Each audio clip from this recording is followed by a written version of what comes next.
ഈ ശബരിമലയുമായി ബന്ധപ്പെട്ട വിഷയങ്ങളിൽ രാഹുൽ ഈശ്വർ കൃത്യമായി പ്രതികരണം നടത്തുന്നുണ്ട് എന്നുള്ളത് കൊണ്ടാണ് ചോദിക്കുന്നത്. ഈ കഴിഞ്ഞ ദിവസം ഒരു മതപണ്ഡിതൻ തന്നെ അവകാശപ്പെടുന്ന അല്ലെങ്കിൽ മാധ്യമ പ്രവർത്തകനായ അബ്ദുള്ള പറഞ്ഞ ഒരു കാര്യം, മമ്മൂട്ടിക്ക് വേണ്ടി മോഹൻലാൽ വഴിപാട് നടത്തി, അത് മമ്മൂട്ടി അറിഞ്ഞുകൊണ്ടാണെങ്കിൽ മമ്മൂട്ടി തൗബ ചെയ്യണം എന്നാണ് പറയുന്നത്. സത്യത്തിൽ ഈ കേരളത്തിലെ ഒരു വിഭാഗം ഞങ്ങൾ മറ്റുള്ളവരുടെ മതത്തിൽ എന്തെങ്കിലും ചെയ്താൽ, ഞങ്ങൾക്ക് വേണ്ടി ആരെങ്കിലും എന്തെങ്കിലും ചെയ്താൽ അത് വലിയ തെറ്റാണ്, അത് നമ്മളെ അള്ളാഹു ശിക്ഷിക്കും എന്നൊക്കെ പറഞ്ഞുകൊണ്ട് ഈ ചില കാര്യങ്ങൾ മറ്റുള്ളവരിലേക്ക് ശരിയായ രീതിയിലല്ലാതെ എത്തിക്കാൻ ചിലർ ശ്രമിക്കുന്നുണ്ടോ?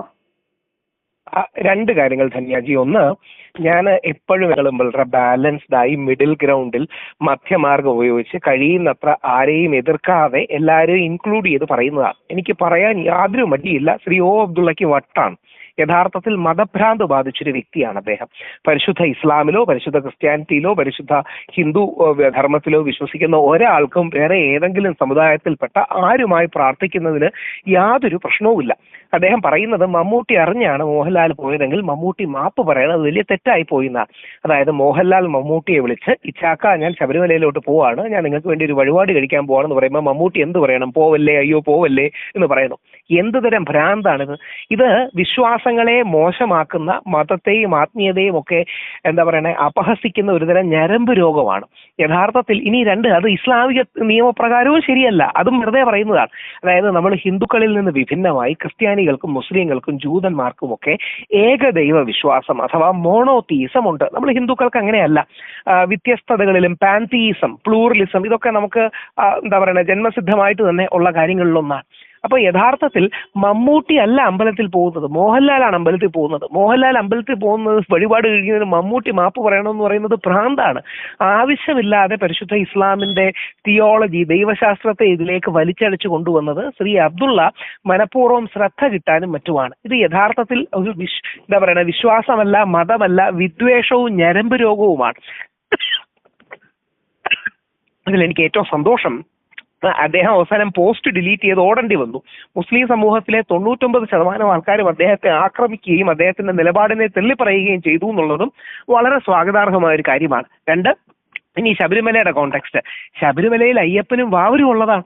അതായത് ശബരിമലയിൽ അയ്യപ്പൻ എന്ന് പറയുന്ന ഹൈന്ദവ സമൂഹത്തിൽ ജനിച്ച വ്യക്തിയും വാവർ എന്ന് പറയുന്ന മുസ്ലിം സമൂഹത്തിൽ ജനിച്ച വ്യക്തിയും പോകുന്ന വഴിക്ക് വെളുത്ത എന്ന് പറയുന്ന ആർത്തങ്കലിലെ ക്രിസ്ത്യൻ സമൂഹത്തിലെ പാതിരി അടക്കം നമ്മുടെ സമൂഹത്തിന്റെ ബഹുസ്വരതയും മതസൗഹാർദ്ദവും ഏറ്റവും വ്യക്തമായി പ്രതിനിധീകരിക്കുന്ന സ്ഥലങ്ങളിലൊന്നാണ് ശബരിമല. അപ്പൊ ഓർക്കണം, അതായത് പരിശുദ്ധ ഇസ്ലാമിന്റെ തിയോളജിയെ, ദൈവശാസ്ത്രത്തെ ബഹുമാനിച്ച് വാവര് നടയിൽ ഒരു വിഗ്രഹമോ പ്രതിമയോ പോലും വെച്ചിട്ടില്ല. കാര്യം മുസ്ലിങ്ങൾക്ക് ചില കാര്യങ്ങൾ ഹറാമാണ്, ചില കാര്യങ്ങൾ ഹലാലാണ്, ജൂതന്മാർക്ക് ചില കാര്യങ്ങൾ കോഷറാണ്, അല്ലെങ്കിൽ ക്രിസ്ത്യാനികൾക്ക് ചില കാര്യങ്ങൾ അനുവദനീയമാണ്. ഇങ്ങനെ വ്യത്യസ്ത സങ്കല്പങ്ങൾ അതിലുണ്ട് എന്ന് നമ്മൾ തിരിച്ചറിയണം. അതുപോലെ തന്നെയാണ് ഇത്തരത്തിൽ ചില ഇപ്പൊ ഹിന്ദു മതവിശ്വാസത്തിലാണെങ്കിൽ ഇപ്പൊ ഗുരുവായൂരിൽ യേശുദാസിനെ കയറ്റില്ല, അമുസ്ലിങ്ങളെ കയറ്റില്ല, അല്ലെങ്കിൽ അഹിന്ദുക്കൾക്ക് പ്രവേശനമില്ല എന്നൊക്കെ പറഞ്ഞുകൊണ്ട്, അമുസ്ലിങ്ങൾ എന്നല്ല ഞാൻ ഉദ്ദേശിച്ചത്, ക്ഷമിക്കുക, അഹിന്ദുക്കൾക്ക് പ്രവേശനമില്ല എന്നുള്ള ഒരു ബോർഡ് ഗുരുവായൂരിലെ, അതിനെ കുറിച്ച് എന്താണ്? ഇതുമായി എല്ലാ വിശ്വാസികൾക്കും എല്ലാ സ്ഥലത്തും പ്രവേശനം നൽകണം എന്നുള്ളതാണ് വിശാലമായ കാഴ്ചപ്പാട്.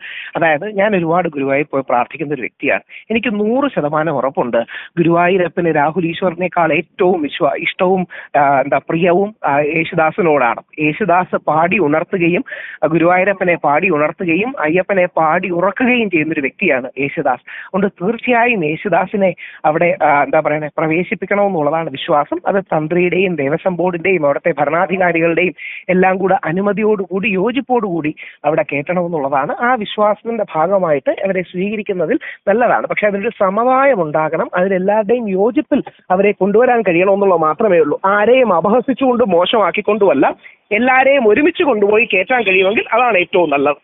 അല്ല, ഞാനൊരു കാര്യം ചോദിക്കട്ടെ, എന്താണ് ഇവരുടെയൊക്കെ പ്രശ്നം? ഇപ്പോ നമ്മളൊക്കെ എന്നെയൊക്കെ സംബന്ധിച്ച്, ഞാനൊക്കെ ഒരു അമ്പലത്തിൽ പോയാൽ അല്ലെങ്കിൽ ഒരു മുസ്ലിം പള്ളിയിൽ പോയാൽ, മുസ്ലിം പള്ളിയെ കണ്ടാൽ ഉടനെ നമ്മൾ രക്ഷിക്കണേ എന്ന് തൊഴും.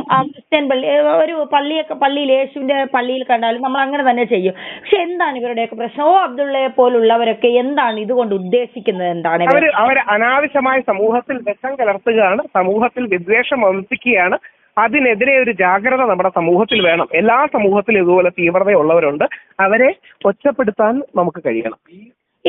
ഇതൊക്കെ പ്രത്യേകിച്ച് ഈ മതപണ്ഡിതന്മാരുടെ വാക്കുകളൊക്കെ യുവതലമുറയെ കൂടുതലായി ആകർഷിക്കാൻ സാധ്യതകളുണ്ട്. എല്ലാ യുവതലമുറയും എന്നല്ല, കുറെ പേരൊക്കെ ഇത് പുച്ഛിച്ച് തള്ളും. പക്ഷെ കുറച്ചു പേരെങ്കിലും ഇതൊക്കെ സ്വാധീനിക്കാനുള്ള സാധ്യത ഭയങ്കര കൂടുതലാണ്.